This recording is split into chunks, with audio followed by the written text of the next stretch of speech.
reply to haters' comments. Just let them hate. You know, haters gonna hate.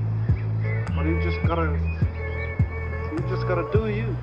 Because my life is like a ceiling. When you, like for example, when you stand here, you can't reach it. But you just gotta keep trying. You gotta keep on trying and trying. I just remember on open day, I was walking with this class, like my form class, and I remember seeing there was another class on the field, and I was like, is that another Islander? It is too, there's another brown guy. And it turns out that brown guy was Tony T's. Once we did click, like, that was it. Like, we'd just freestyle in the park. Like, we'd just link up every weekend, shoot the breeze, freestyle, laugh, and then run through parties. We all started ciphering at parties and stuff. More of the boys started writing and kind of making our own shit, just kind of in our own little circle. But in regards to like connecting and shit blowing up and all that kind of stuff, is a very instrumental part to all of that, you know, like.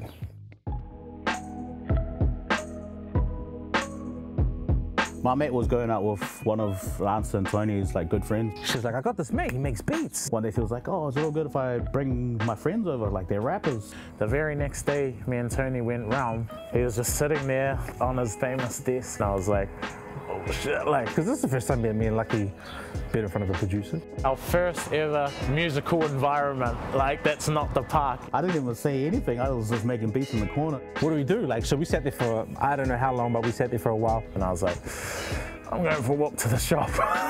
The feeling was, fuck, you better do something or else he's gonna be like, can you just get out of my house now? And I'm just like, damn man, fuck, maybe just gonna just spit something. Tony was just like, blah, blah, blah, blah, blah, blah. I was like, oh bro, this is all good.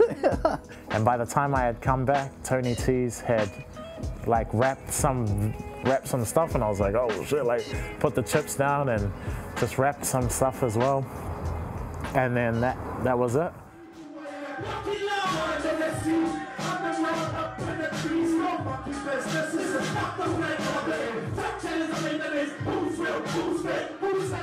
We start playing and we start putting our music out. It started going out like to my family and then to the homies and all that kind of stuff. All of a sudden they were rapping some of our songs. And then everyone was like, oh shit, these guys are actually out here kind of doing it. Too many people think they're the shit, but they don't do shit for the world today. They just talk real slick, think they can get away only giving a little donation and never no time. Wine and camembert line up to get a meal, never stare into the eyes of the poor, cause you might just feel it. Sympathy, invisible chokehold, you can't ignore by law, you don't have. It was just like a beautiful feeling to be out performing like music and art, and I'm like, oh my god, like I have a purpose. Just hear me go bigger, especially the young ones physically fit, mental diseases. We found out that Shay liked Jar Kids, or like one of our songs. For all Niueans, they're just like, he's the god, you know? And then like for them to see like him on a record with us, they were like, no way, man, like, you know? That for me was like one of the best times of my life. Yeah, it was a fucking cool time.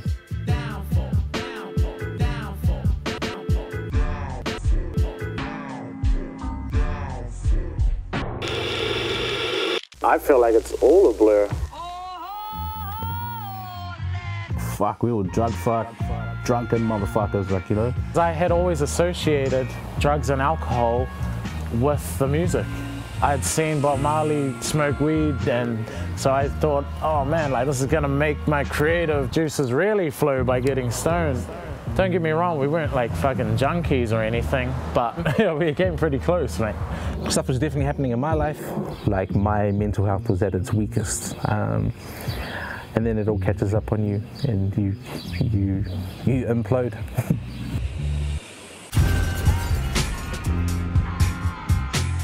Like as much as, you know, I could mask it as something else, at the end of the day, that me was just trying to escape reality and not come back anytime soon. All those years of like doing it the wrong way are obviously gonna come to a head. And I guess like they did.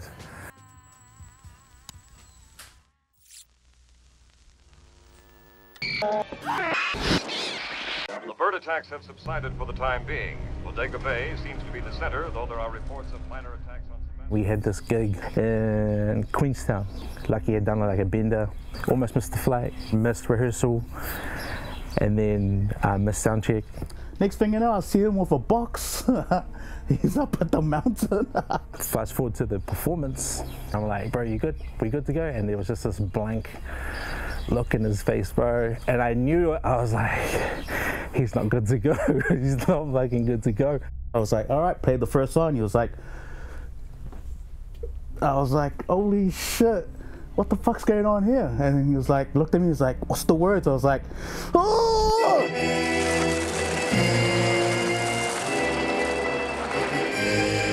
And I was like, rewind selector.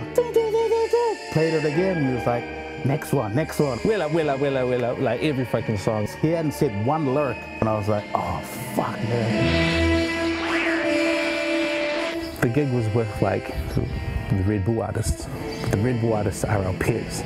You know, Exterior there. Fucking losers, man. Billy Wiley's there. Team Dynamite shit. Mellow Downs is there. Fuck Team Dynamite. Spike and INF are coming up and ready to like kind of take over shit. Man, Team Dynamite's done. Like all the people that we respect the most. You fucked up. Team Dynamite. Team Dynamite are flops, bro. And then Tony just looked at me and goes, cut it. I can't do this, bro. This is too hard. We have to fucking get off. And I just closed my laptop, pulled all the wires out, like angry, and just walked off the stage. We couldn't even look at him at the airport. See, it was him reaching for the stars. God, why they gotta be stars?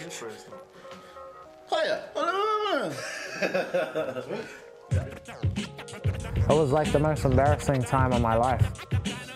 Like that belief in myself was boom, pounded into the ground, and I was like, there's no way I can come back from this. See, it was me looking for the stars.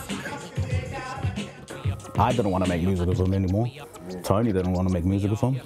I think, you know, with everything that was going on in life and then this happening on top, the universe was just like, you know, take a break now and this is what it's going to look like.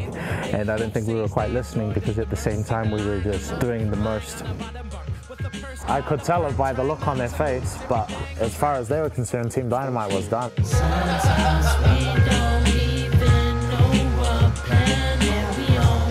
When you get older, shit just starts happening a little bit different.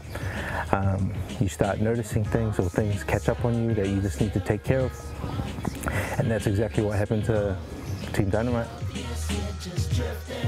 We had to do our own thing for a bit, you know, and that was me, was finding myself like, who the fuck is Tony T's and what do I want to do?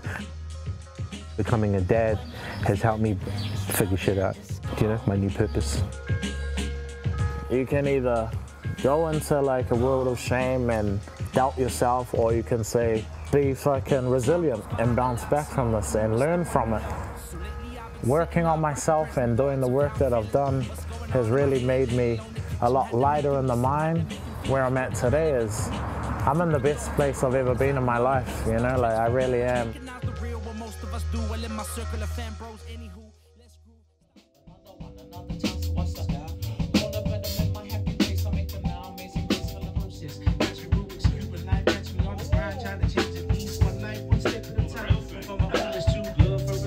It didn't happen overnight, but gradually how we got through that is that before we're Team Dynamite, we're brothers. Music's dope and all that kind of stuff, but man, I love my brothers more than I love the music, so if one of them has to go, I'd rather that go and keep the friendship, do you know what I mean? In regards to respecting the process and putting this project together, there's been many of like tough conversations, both as individuals and as a collective as well, to get to this point. It took 4 years, maybe 3.5, 4 years or something, to write that thing. Not only did we have to mend our band back together and mend our relationship and mending my life in general, add into the mix trying to create good music, like that's not gonna come easy.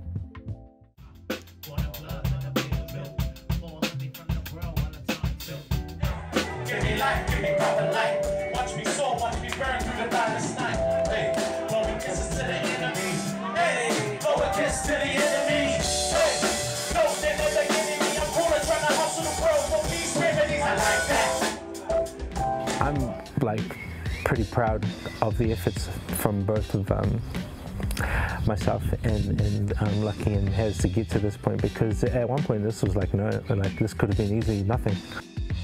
The success of it was us getting back together and just kept making music. That's like the real success for us, like, you know, not breaking that bondage of like brotherhood and still just being friends.